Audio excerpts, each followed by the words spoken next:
സമസ്തയുടെ 100ാം വാർഷിക ദിനത്തിൽ ഐക്യചർച്ചകളെ സ്വാഗതം ചെയ്ത് EKAP വിഭാഗം നേതാക്കൾ മുൻപ് നടന്ന ഐക്യചർച്ചകളെ തകർക്കാൻ ശ്രമിച്ചത് മുസ്ലിം ലീഗാണെന്ന പരോക്ഷ വിമർശനമുയർത്തിയ SYS സംസ്ഥാന സെക്രട്ടറി മുസ്തഫ മുണ്ടുപാറ പുതിയ ഐക്യ നീക്കങ്ങളെ സ്വാഗതം ചെയ്തു. സുന്നി ഐക്യശ്രമങ്ങൾക്ക് തടസ്സമില്ലെന്നും അതിനായുള്ള പ്രവർത്തനങ്ങൾ എല്ലായിടത്തു നിന്നും ഉണ്ടാകട്ടെയെന്നും EK വിഭാഗം സംസ്ഥാന അധ്യക്ഷൻ ജിഫ്രി മുത്തുക്കോയ തങ്ങളും പ്രതികരിച്ചു. ഞങ്ങളുടെ കൂടെ സമസ്തയിൽ പ്രവർത്തിക്കണം എന്ന് പറഞ്ഞു. ഞാനിപ്പോൾ എനിക്ക് കാര്യത്തിലുള്ളത് എതിരായിരുന്നു. പിന്നീട് ഞങ്ങളെ തമ്മിൽ അകറ്റിക്കളഞ്ഞത്.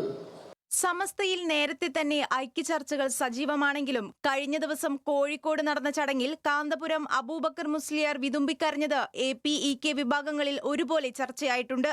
സുന്നി വിഭാഗത്തിന്റെ മതസംഘടനയായ സമസ്ത കേരള ജമയത്തുൽ ഉലമയുടെ 100ാം വാർഷിക ദിനത്തിൽ ഐക്യചർച്ചകൾ വീണ്ടും സജീവമാകുകയാണ്.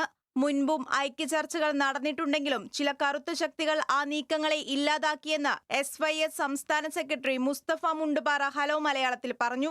മുസ്ലിം ലീഗിനെതിരെ പരോക്ഷ വിമർശനം നടത്തിയ മുസ്തഫ മുണ്ടുപാറ ജമാഅത്തെ ഇസ്ലാമി പോലുള്ള സംഘടനകൾ സമസ്തയിൽ ഐക്യമുണ്ടാകരുതെന്ന് ആഗ്രഹിക്കുന്നവരാണെന്നും വ്യക്തമാക്കി. ചില പ്രത്യേക സാഹചര്യത്തിൽ അകന്നുപോയി രണ്ട് സംഘടനയായി പ്രവർത്തിക്കേണ്ടി വന്നു.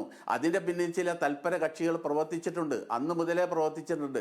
സമസ്തയുടെ പ്രവർത്തനത്തെ ഇല്ലാതാക്കാൻ വേണ്ടി കൃത്യമായി ചില അജണ്ടകൾ വെച്ചുകൊണ്ട് ചില കറുത്ത ശക്തികൾ പതിറ്റാണ്ടുകളായി ഇവിടെ പ്രവർത്തിച്ചു വരുന്നുണ്ട്.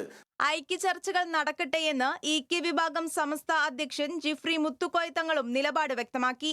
100ാം വാർഷികത്തിന്റെ ഭാഗമായി വരയ്ക്കൽ പള്ളിയിൽ പതാക ഉയർത്തിയ ശേഷം മാധ്യമങ്ങളോട് സംസാരിക്കുകയായിരുന്നു ജിഫ്രി മുത്തുക്കോയ തങ്ങൾ. അല്ല, അതങ്ങനെ ഐക്യം വേഗം പുലരണമെന്നല്ല അദ്ദേഹം പറഞ്ഞത്. അതിനല്ല ഞാനും പറഞ്ഞത്. ഐക്യം പുലരാൻ ആവശ്യമാവുന്ന പ്രവർത്തനങ്ങൾ എല്ലാവരുടെ ഭാഗത്തുനിന്നും ഉണ്ടാവണം. നമ്മൾ സ്വാഗതം ചെയ്യുന്നു. സമസ്തയിലെ ഐക്യചർച്ചകൾക്കായി മുൻപ് ഒരു സമിതി രൂപീകരിച്ചിരുന്നുവെങ്കിലും സമിതിയുടെ പ്രവർത്തനങ്ങൾ പാതിവഴിയിൽ നിലച്ചുപോയിരുന്നു. എന്നാൽ സംഘടനയുടെ 100ാം വാർഷികത്തിൽ ഇരുകൂട്ടരും അനുകൂല നിലപാട് സ്വീകരിച്ചതോടെയാണ് ഐക്യചർച്ചകൾ വീണ്ടും സജീവമാകുന്നത്. ന്യൂസ് മലയാളം, കോഴിക്കോട്.